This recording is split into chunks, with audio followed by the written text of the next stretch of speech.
Hello my dear people, may tinatanong ako dito ano. Palaging nandito lang sa kalsada. So, kuya, saan po kayo nakatira ngayon? Dito pa rin po. Wala po ba kayong pamilya? Mananay tatay ko po pa rin eh. Patay na sila? Yeah. Matagal na? Kapatid po? Mga ilang taon na rin po nakakaraan. Isang taon na nakaraan? Kapatid po ba? Wala kayong kapatid? Meron? Nasaan sila ngayon? Meron na po maayos na mga pamilya. Oh, so hindi po kayo nanuluyan sa kanilang ano? Bahay ng kapatid mo? No. Wala. Oh. So kasi nakikita kita nandito lang palagi. So bakit hindi po kayo pumupunta doon sa kanila or tumuloy sa kanila ng mga kapatid mo? Tapos nagpupuyat kayo lagi. Ayan na naman yung alaga mo.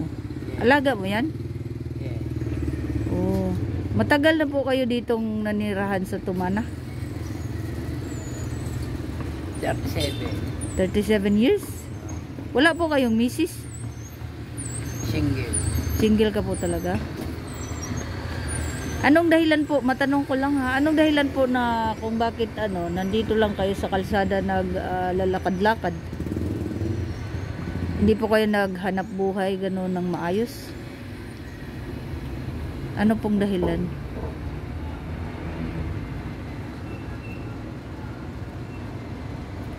So wala ka na pong parents, wala na po lahat yung parents mo. Baga kapatid mo na lang meron.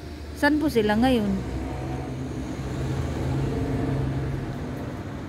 Wala sila dito sa Tumana? Malayo? So ibig sabihin wala po kayong tinutuluyan dito sa ano? Tumana? Oh. Pero may mga kamag-anak rin po kayo dito? Meron.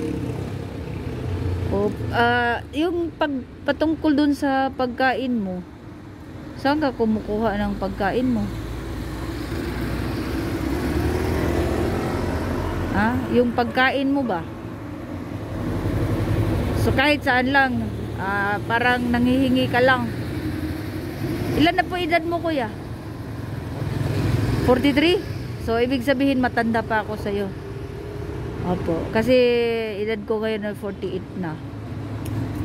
So 43 ka pa lang. Ano po bang nangyari sa inyo? Bakit ano? Ayan, nandito tayo ngayon nag-uusap. At lagi ka na lang naglalakad-lakad dito sa kalsada. So hindi nyo po alam anong dahilan kung bakit. So ano pong pangarap mo sa buhay ngayon?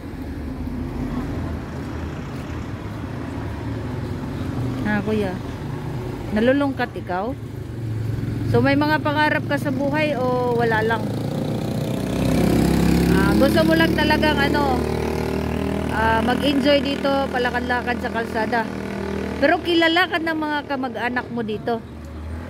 Nandito lang din sila sa Tumana. Okay. Yes, tita.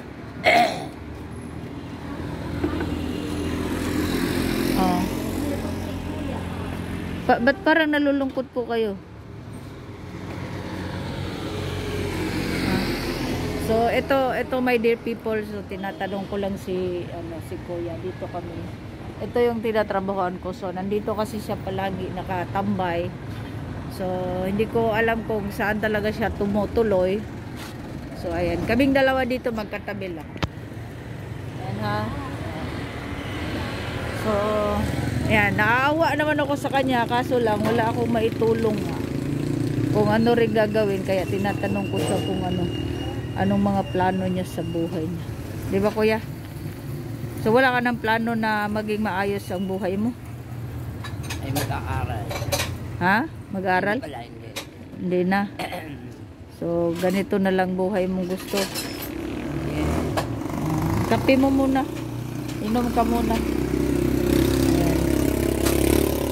Buti may saan ka kumuha ng pinangkape mo?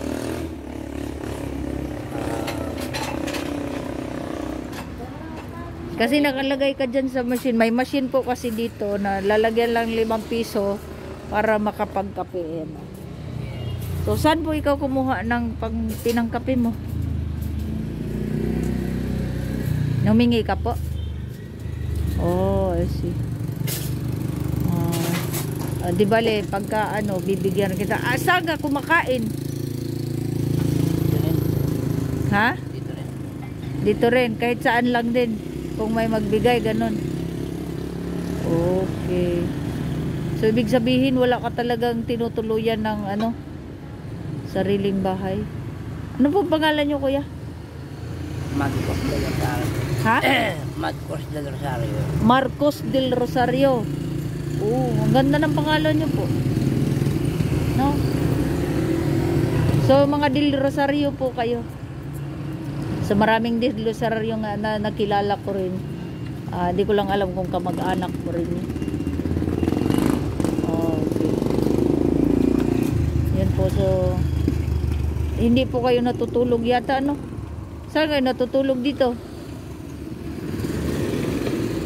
Sa kalsada lang, ganun. Oh, I see. Kamag-anak mo siya? Hindi mo siya kilala? Ayun, tawa-tawa si Kaya. Diba? So, yan kuya. Salamat po sa kung ano man. Sana maging maayos ka. Anong plano mo sa buhay mo? Hindi ko rin alam. No? So, ano ba talagang plano mo? Maging maayos.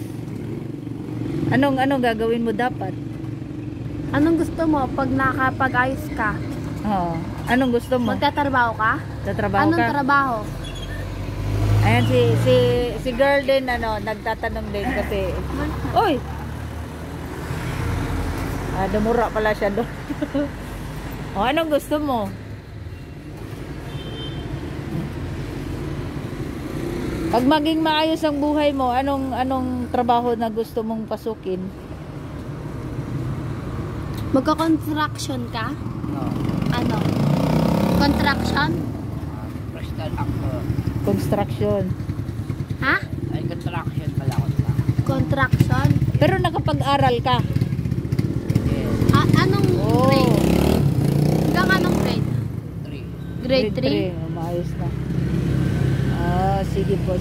Saan ka pa dati nakatira? 694. Ha? 694. Sa 969. 59th Street? Asan ba yun? Anong pangalan ng street nyo? 694. 694. Oh. Okay, so matagal na po kayo ditong naglalakad-lakad lang sa kalsada? Oh. Alam niyo po bang naaawa ako sa inyo? Kaso wala rin ako maitulong. So, pero kung alam mo yung bahay ng pamilya mo, bakit hindi ka nga po tumutuloy doon? Makapila yung pagdito sa paniga. Ayan yung alaga mo. Oh. Ang cute-cute. Bakit di ka umuwi? Wala ka na bang bahay? Wala nang nag-aalaga sa'yo? Wala ka bang kamag-anak? May anak ka? Wala. Asan yung nanay tatay mo? Tanong din, oh. Sige kuya, pagka mag-uusap tayo ulit, okay? Bye-bye. Isip ka muna kung ano yung ikabubuti mo, ha? Okay, basta magpakabait ka lang. Yes. Okay? Okay, thank you my dear people.